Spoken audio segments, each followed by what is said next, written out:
Assalamualaikum warahmatullahi wabarakatuh. Selamat datang pelanggan di podcast Bingkai, Bincang Tirta Kahuripan.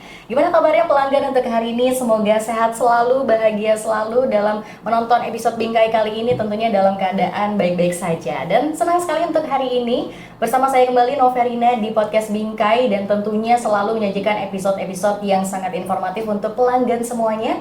Dan untuk kali ini kita akan membahas tema yang juga informatif untuk pelanggan. Kita akan bahas strategi peningkatan kinerja SDM. Nah, kenapa kita harus bahas ini? Karena pelanggan kita ini hidup di era di mana memang ekspektasi masyarakat ya ini terhadap layanan publik juga terus berkembang juga. Tidak hanya menginginkan kecepatan dan akurasi dalam pelayanan, nah masyarakat ini memang sekarang juga menuntut kualitas interaksi, transparansi, serta juga respon yang cepat dan humanis juga.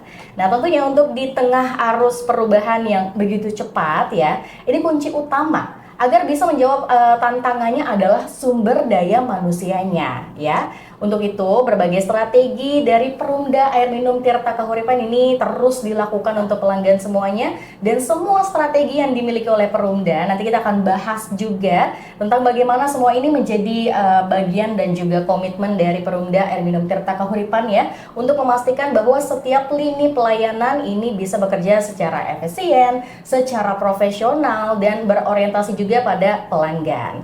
Dan untuk episode Bingkai kali ini pelanggan kita akan ngobrol lebih dalam ya soal bagaimana strategi peningkatan kinerja SDM yang dijalankan oleh Perumda Air Minum Tirta Kahuripan, dan apa saja tantangan di baliknya, karena mungkin kita selama ini tidak tahu bagaimana tantangan di baliknya, dan yang paling penting apa dampaknya terhadap kualitas pelayanan pelanggan gitu ya, yang kita rasakan sehari-hari. Dan kali ini saya tidak sendiri pelanggan, saya sudah bersama Ibu Elsa Lestari Putri selaku manajer SDM dari Perumda Air Minum Tirta Kahuripan. Selamat datang Ibu Elsa, salam kenal. Salam kenal, terima kasih. Bagaimana kabarnya Bu Elsa? Alhamdulillah baik. Alhamdulillah baik. Kita baru pertama berjumpa, tapi tentunya Ibu Elsa nanti akan menjelaskan ya, karena Ibu Elsa sendiri adalah manajer SDM ya, dan tentunya kita sedang membahas tentang peningkatan kualitas SDM. Nah, Ibu Elsa mungkin boleh beritahu pelanggan ya untuk peran bidang SDM dalam mendukung visi dan misi Perumda Air Minum Tirta Kahuripan itu seperti apa Bu Elsa? Iya, jadi memang peran serta SDM untuk mewujudkan visi dan misi perusahaan memang ya sangat penting juga ya, karena kan visi perusahaan adalah untuk menjadi perusahaan air minum yang termaju dan terbaik di Indonesia. Termaju di sini kan berarti kita mewujudkan perusahaan yang sustainable, di mana nanti perusahaan itu manajemennya efektif, kemudian juga SDM-nya kompeten dan unggul, termasuk dalam penggunaan pemanfaatan teknologi terkini gitu. Kemudian juga di dalam misi perusahaan salah satunya adalah untuk meningkatkan profesionalisme SDM. Nah, ini profesionalisme SDM ini memang sangat penting, karena dengan SDM yang unggul ya, tadi pemanfaatan teknologi misalnya, kalau SDM-nya tidak kompeten ya percuma gitu istilahnya, teknologi yang sudah paling canggih pun tidak bisa termanfaatkan yang baik. Seperti itu sih. Oke, tapi kenapa Bu Elsa nih, kalau untuk penguatan sumber daya manusia ini jadi salah satu misi utama dari Perumda. Nah, ini urgensinya dalam konteks pelayanan publik air minum ya seperti Perumda itu seperti apa Bu Elsa? Ya, karena kan kita memang bergerak di jasa pelayanan ya. Artinya betul. Memang kualitas dan kompetensi pegawai itu sangat menentukan bagaimana kita nanti akan memberikan pelayanan yang terbaik juga kepada pelanggan.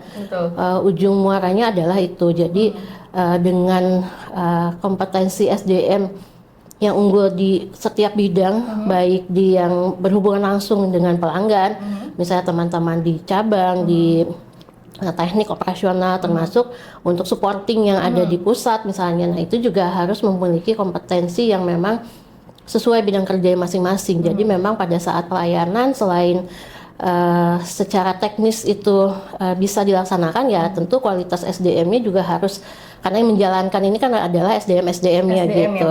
Iya. Yang menjalankan jadi ya memang sangat penting kita di dalam meningkatkan kompetensi dan profesional SDM-nya itu. Betul, karena kalau kurang lebih juga untuk pelanggan juga pasti kan bertemu dengan SDM-nya Perum Air Minum Tirta Kahuripan, dan ternyata ini yang menjadi urgensi juga untuk konteks pelayanan publik air minum itu ya.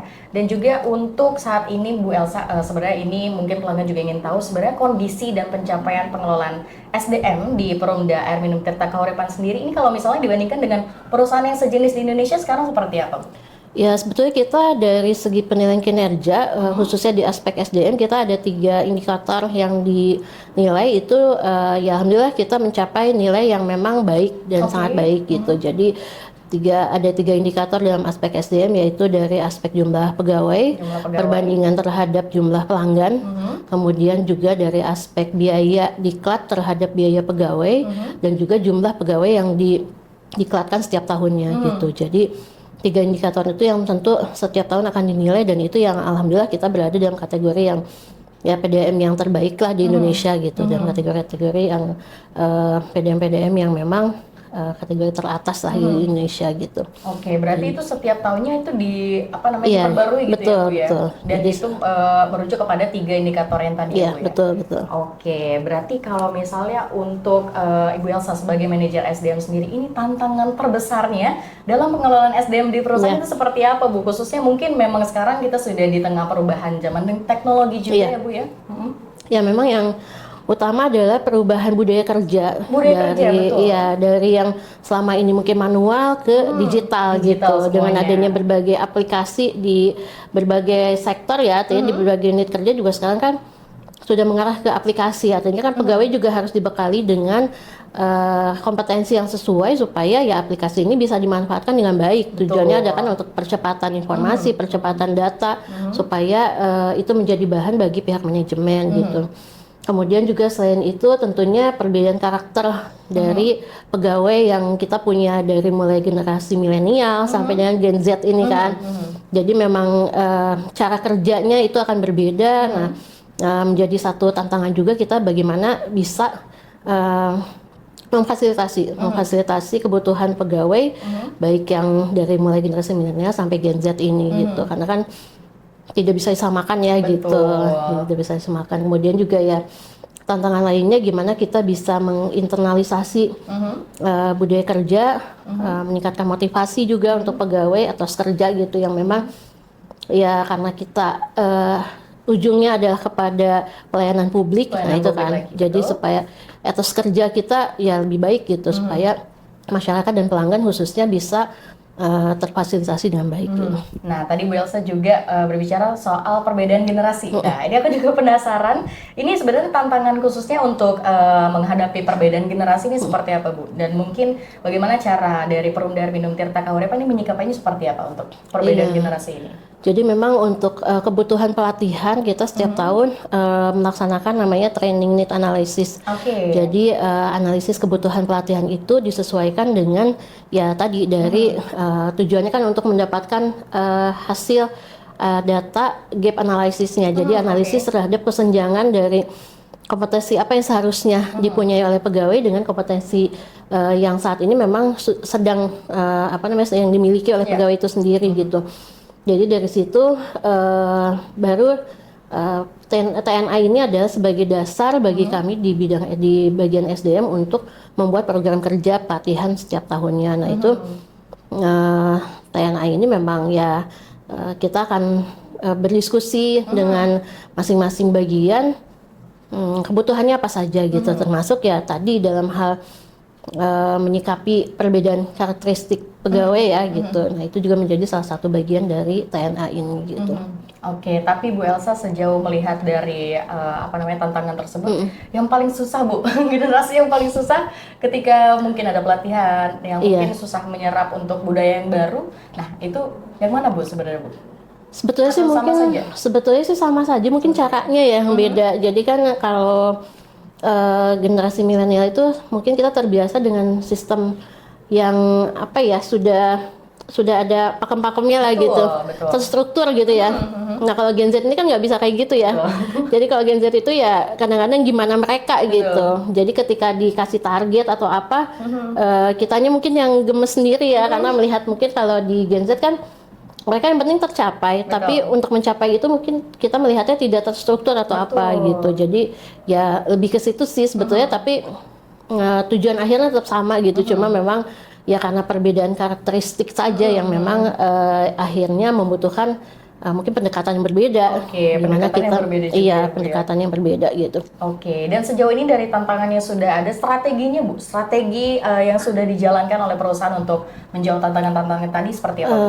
Ya tadi kembali ke TNA itu nanti kita TNA, memang akan menyusun di beberapa level untuk kebutuhan pelatihan.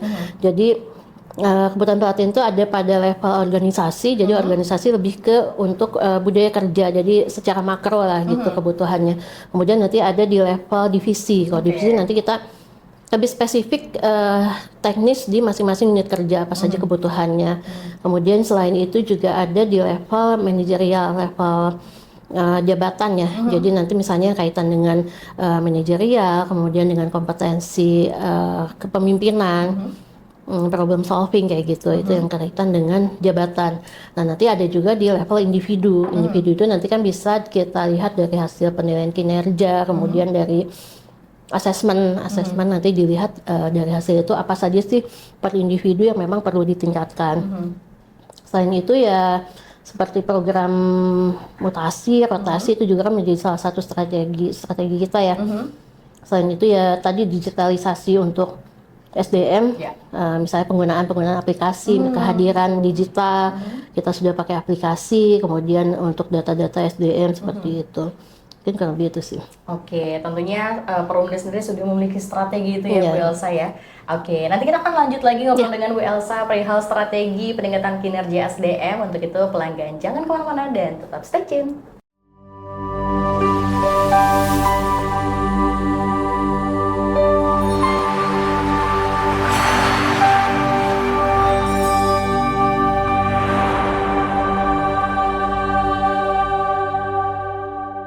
Halo wargi Kabupaten Bogor, selamat datang di aplikasi My Kahuripan, aplikasi kepelangganan terbaru dari Perumda Air Minum Tirta Kahuripan yang sebelumnya bernama Si Cantik. Kini aplikasi kepelangganan hadir dengan tampilan baru, fitur yang lebih lengkap, dan pastinya lebih nyaman untuk pelanggan. Beberapa fitur kepelangganan yang tersedia, yang pertama, cek tagihan, cek pemakaian air, riwayat pemakaian air, pembayaran tagihan rekening air, pengaduan, informasi perusahaan, dan informasi pengaliran air. Untuk calon pelanggan pun bisa melakukan pendaftaran sambungan baru loh melalui aplikasi My Kahuripan. Hanya tinggal mengisi data yang ada di tab pendaftaran berikut ini. Jangan lupa untuk follow Instagram kami di @perumda-air-minum-tirta-kahuripan untuk informasi terkini dan kunjungi website kami di www.tirtakahuripan.co.id. Unduh aplikasi My Kahuripan sekarang juga di Google Play Store Anda.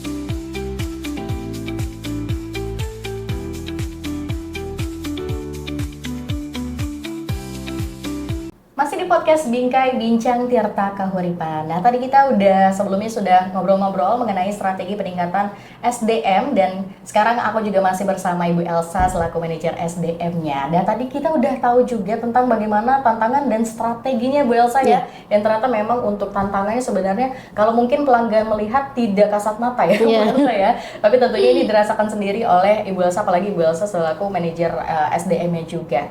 Tapi untuk pelanggan ketahui juga kita akan tanya-tanya lebih lanjut mengenai strategi untuk SDM-nya sendiri ya. Untuk jenis pelatihan ya Bu, jenis pelatihan dan pengembangan kompetensi ini seperti apa ya? Seperti apa yang dilakukan oleh Perumda Air Minum Tirta Kahuripan? Iya, jadi jenis pelatihan mungkin seperti yang tadi sudah disinggung ya. Kita bermula dari TNA itu, Training Need Analysis. Jadi di dalam proses TNA itu kita akan melibatkan unit kerja terkait melalui wawancara, kemudian pengisian kuesioner seperti itu. Jadi karena kan yang lebih tahu kebutuhan spesifik itu kan tentu di masing-masing unit kerjanya ya. Jadi kita sifatnya untuk menampung, mengolah dan menyiapkan pelatihan yang mungkin tepat bagi kebutuhan itu gitu. Jadi kebutuhannya itu selain dari evaluasi kita sendiri, tapi tentu kita juga butuh masukan dari teman-teman yang secara teknis mereka butuh pelatihan apa sih gitu. Jadi Makanya tadi di dalam TNA itu ada beberapa level kebutuhan pelatihan yang itu nanti akan kita ramu menjadi dasar bagi kami untuk menyusun program kerja selama 1 tahun, setiap tahunnya yang dituangkan dalam rencana kerja anggaran gitu. Oke, berarti untuk pelatihannya sendiri juga tentunya membutuhkan analisis ya? Iya. Ini kenapa TNA itu Training Needs Analysis? Iya, Ya, betul. membutuhkan analisis untuk dari pegawainya sendiri yang memerlukan pelatihannya seperti apa ya, Bu Elsa ya? Oke, tapi kalau misalnya untuk ditanya seberapa penting untuk menjaga kualitas pelatihan, seberapa penting Bu Elsa untuk TNA Penting, ini? sangat penting juga gitu, karena memang ya selain banyaknya pelatihan yang dilakukan, tentu pelatihan itu yang lebih baik lagi ada tepat sasaran ya gitu ya. Artinya memang kebutuhannya misalnya di bidang kehumasan, kita butuh apa sih yang spesifik misalnya untuk bikin konten kah, atau misalnya public speakingnya kah, atau seperti apa gitu. Jadi itu yang lebih tepat terhadap kebutuhan sesuai dengan tantangannya sendiri gitu, karena kan tentu akan berbeda antara kondisi perusahaan misalnya 5 tahun sebelumnya, 10 tahun sebelumnya, dan kondisi sekarang dengan ya era digitalisasi yang semakin maju ya Tren gitu. yang berubah juga. Betul, itu makanya juga terhadap platform pelatihan pun selain yang metode klasik tatap muka seperti itu kan juga banyaknya e-learning ya. Jadi itu yang juga mungkin dimanfaatkan supaya secara peningkatan kompetensi bisa dilakukan, tapi tidak harus selalu bertatap muka. Sekarang kan banyak juga ya untuk platform melalui misalnya melalui Zoom meeting, melalui Microsoft Teams, itu sangat banyak gitu. Jadi itu mungkin. Oke, berarti memang penting sekali untuk si training needs analysis ini. Betul. Ya? Oke, tapi untuk dari Perumda sendiri ini melibatkan dari trainer dari eksternal atau mengandalkan dari internal? Kita kombinasi sih. Jadi iya, jadi kita juga memang supaya teman-teman pegawai ini semakin termotivasi untuk ya tidak sekedar punya ilmu untuk sendiri, tapi juga dibagikan. Jadi kita juga sudah memiliki beberapa trainer internal yang sudah tersertifikasi TOT gitu. TOT dengan standar Kerangka Kerja Nasional Indonesia itu di level 3, 4, dan 6 dengan sertifikasi dari BNSP gitu. Jadi kita punya beberapa trainer yang juga sudah terdaftar mungkin sebagai trainer juga dari misalnya dari BTAM, Balai Teknik Air Minum, kemudian juga pelatihan-pelatihan spesifik terhadap bidang air minum ini gitu. Kita punya beberapa yang memang tujuannya kenapa supaya bisa secara internal itu bisa kita manfaatkan, karena kan secara keilmuan banyak teman-teman memang sudah ahli, cuma untuk secara pengakuan kompetensinya tetap kita akan mensertifikasikannya melalui BNSP gitu. Tapi tentu juga kita masih mengundang trainer-trainer dari eksternal, khususnya yang bersifat mungkin strategis dan juga ya yang sifatnya kebutuhan untuk pelatihan makro ya gitu. Berarti untuk apa namanya pelatihannya tentunya masih kombinasi ya? Iya betul, masih kombinasi ya. Dari eksternal juga. Iya. Oke, tapi sejauh ini untuk antusiasmenya Bu Elsa gimana nih untuk pegawai dalam mengikuti pelatihannya gimana? Alhamdulillah sih. Jadi setiap kegiatan pelatihan memang kan pasti ada feedback dari peserta, ya. Jadi itu juga dari teman-teman. Ya, jam pelatihan juga kan selain sebagai peningkatan kompetensi juga sebagai refreshment ya bagi teman-teman gitu. Jadi selain kompetensinya juga kita tingkatkan, juga ya teman-teman menjadi lebih semangat gitu. Jadi alhamdulillah dari segi antusiasme teman-teman ketika setiap kita mengadakan pelatihan sangat baik gitu, dan aktif dalam pelatihan ya. Oke, tapi sejauh Ibu Elsa sebagai manajer SDM, apa Bu yang paling membanggakan dari proses pengembangan SDM di Perumda Air Minum Tirta Kahuripan, Bu? Ya alhamdulillah, maksudnya dengan beberapa program kerja beberapa tahun terakhir ini, ya salah satunya ada kita punya trainer-trainer internal yang sudah tersertifikasi. Jadi memang kita punya program on the job training karena core bisnis kita di pengolahan air minum ya. Jadi kita punya yang saat ini mungkin yang sedang berjalan ada on job training untuk di instalasi pegawai di instalasi gitu. Jadi itu juga kita melibatkan trainer internal untuk memberikan materi yang secara teknis gitu, materi secara teknis misalnya dalam bidang pengolahan air minum, pengawasan kualitas air, kemudian K3, mekanika elektrikal gitu, termasuk nanti di bidang pelayanan pelanggan, kehumasan, handling komplain mungkin ya seperti itu. Itu sih, jadi ya alhamdulillah dengan semakin banyaknya sertifikasi yang dilakukan, berarti kan secara kompetensi ini sudah diakui secara nasional ya betul. gitu. Itu sih salah satunya. Oke, tapi kalau misalnya dari contoh spesifik ya untuk dari program pelatihan yang sudah memberikan dampak signifikan terhadap pelayanan itu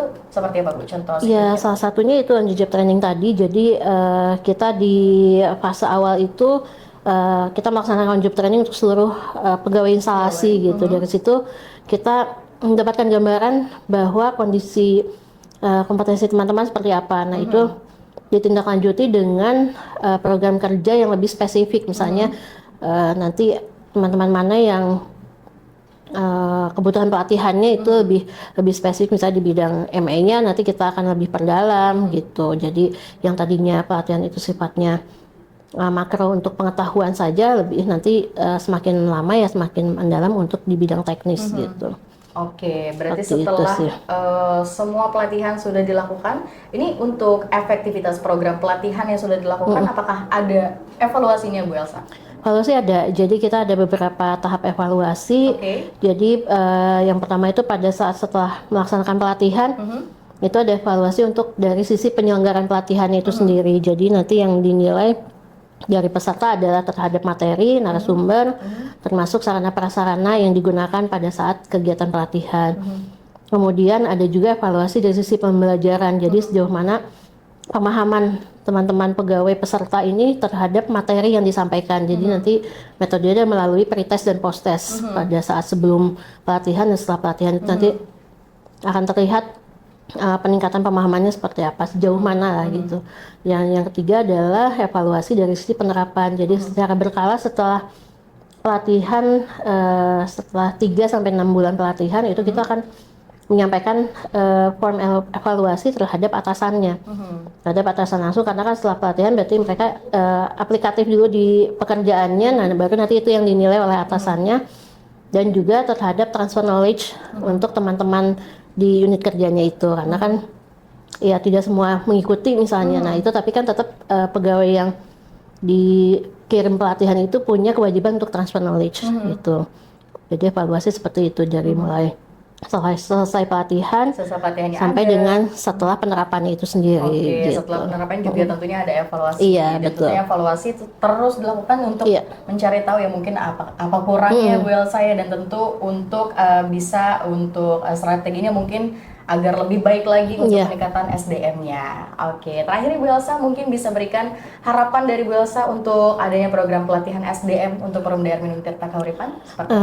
Ya, harapan dari bagian SDM tentunya adalah peningkatan kompetensi pegawai di setiap bidang ya. Jadi baik teman-teman yang di bidang operasional maupun yang administrasi gitu. Jadi harapannya adalah itu supaya ya kita bisa menjadi pegawai yang profesional dan ya muara akhirnya adalah bisa meningkatkan pelayanan kepada pelanggan gitu, karena tujuan kita adalah itu ya untuk kepuasan dan pelayanan publik gitu.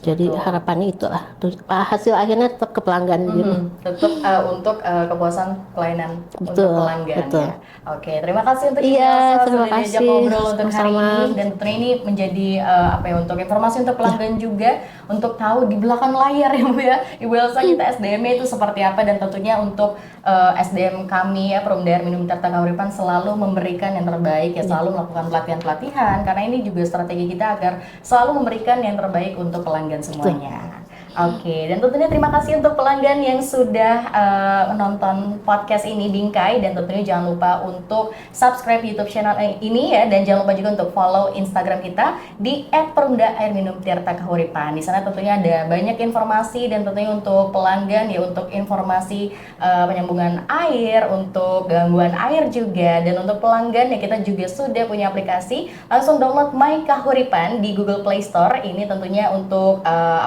fiturnya sudah lebih disempurnakan, bisa untuk pembayaran tagihan rekening air, bisa untuk informasi penyambungan baru, dan untuk cek tagihan air ini lebih mudah lagi di My Kahuripan, sekali lagi di Google Play Store. Kalau begitu, Noverina pamit dan Ibu Elsa pamit. Wassalamualaikum warahmatullahi wabarakatuh. Sampai jumpa.